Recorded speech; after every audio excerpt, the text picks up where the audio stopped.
In this lesson, I'm going to be talking about changes of state of matter. Now, this lesson might seem a little out of place. However, what it's going to allow us to do is consider the attraction between molecules, which are the intermolecular forces, and we're going to actually apply it to something that we experience every day, and those are our states of matter. We have solid, liquid, and gas. Now I'm going to explain the different changes of state of matter. Most of this should be review for you, but we're just going to go through and make sure that's the case. Alright, so if I have a solid and a liquid, if I go from the solid to the liquid, that process is called melting. Now if I go from a liquid to a solid, that process is freezing. Now notice I've got this red and blue here, which is color coded right here. Unfortunately you don't. So if you could somehow add that to your notes, I think that would benefit you greatly. What the red is showing you is that to go from a solid to a liquid, melting, that process requires heat. So heat has to be put in, for example, from the sun. But in order for a liquid to become a solid, heat has to be released. So that's freezing, all right? For a liquid to a gas, if I go from a liquid to a gas, that process is vaporization, and it requires energy. Okay? If I go from a gas to a liquid, that process, which is called condensation, that releases energy. When I'm talking about solids and gases, these two terms might be new for you, which is fine. You've seen it actually with dry ice, substance going from a solid state to a gaseous state. Going from a solid to a gas, that process is called sublimation, and it requires heat, while going from a gas to a solid is called deposition, and it releases heat. Now, we're going to be talking in this lesson about calculations involving these processes. In order to do that, we need to make it clear that whenever you have a change of state of matter that requires heat, the value you're going to get for the energy required is going to be positive. If energy is being released, then whatever value you get, it's going to be negative.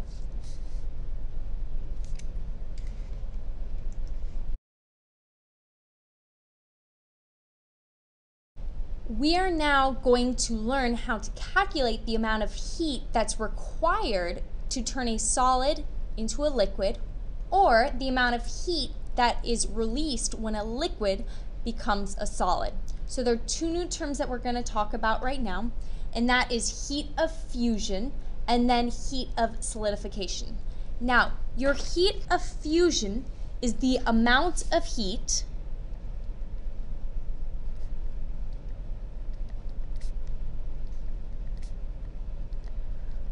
required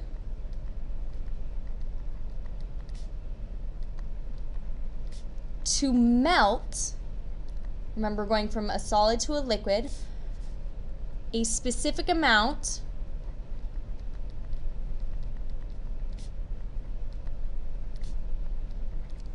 of a substance at melting point, at its melting point.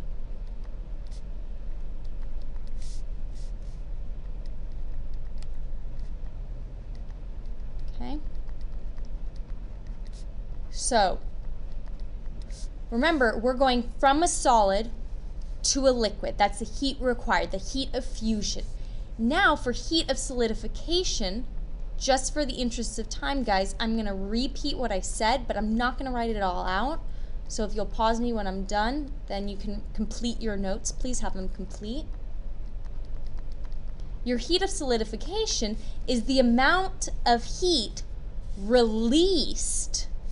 So this is all the same. The new term is released.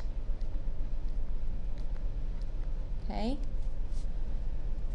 To freeze a specific amount of a substance. So it's to freeze it. A specific amount of substance at its melting point. All right? So these two processes, you are either freezing or you are melting the exact same quantity, and so as a result, your heat of fusion, which is the amount of heat required to melt a specific amount of a substance, equals the negative of your heat of solidification. Remember, heat of fusion is what's required, so it's going to be positive. Heat of solidification is releasing, so it's going to be the negative, but they're equal and opposite. So I'm going to do this first problem with you. In the problem, it says calculate the amount of heat absorbed when a 15.5 gram ice cube melts. So we're going from a solid to a liquid. Now, my given in this problem is 15.5 grams of ice. Now, as far as heat is concerned, I know that my heat of fusion, the heat required to melt my ice, is 334 joules per gram. So I'm going to crisscross swoosh. I want to get rid of grams in order to get into joules, because joules are a unit measuring energy. Okay.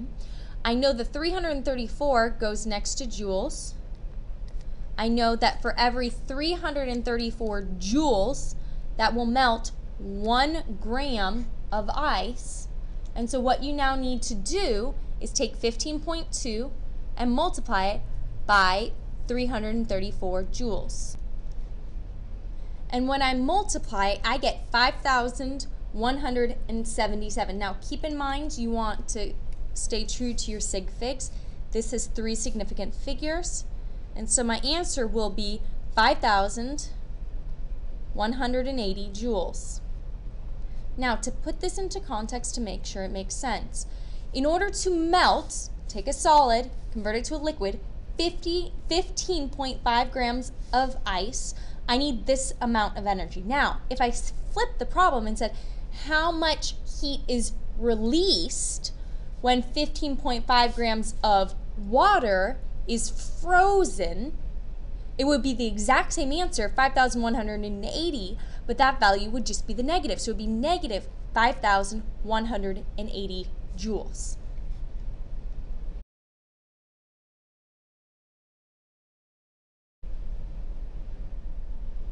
So you just learned how to calculate the amount of heat that is required to melt a substance, and also the amount of heat that is released when a substance freezes. Now we're going to apply that concept. It's almost identical, but now we're going to apply it to going from a liquid to a gas and a gas to a liquid, rather than a solid to a liquid. So we've got 2 new terms here, and what I would like you to do right now is pause the video and copy down these definitions.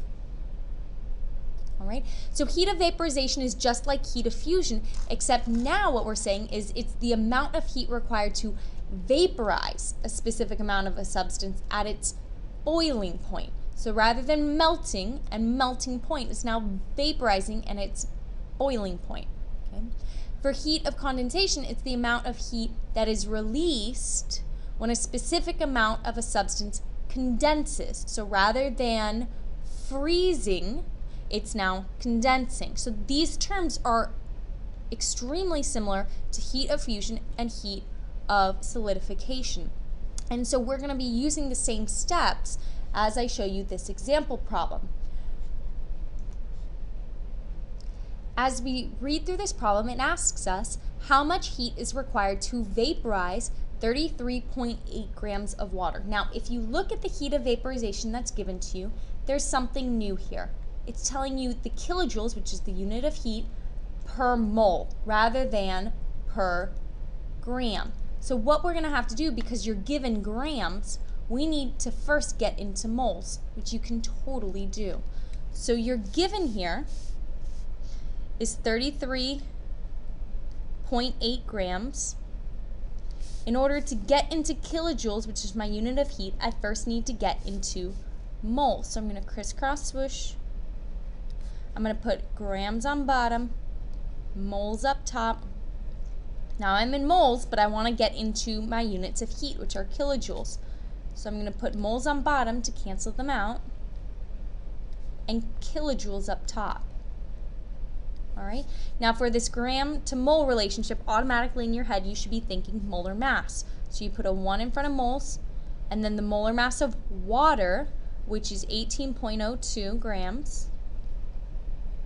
Okay.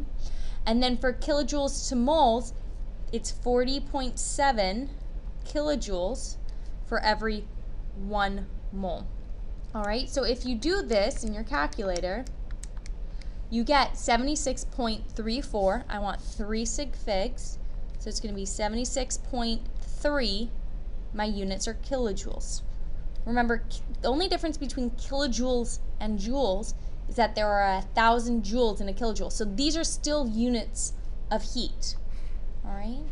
So in these problems, all you're doing is you're taking what you're given for the amount of your substance and you are manipulating it slightly in order to calculate either kilojoules or, as in the previous problem, simply joules. Now, if I give you joules per gram, it's pretty simple if I give you grams. If I give you joules or kilojoules per mole, the only added step is that you need to first convert into moles, which you guys can totally do now.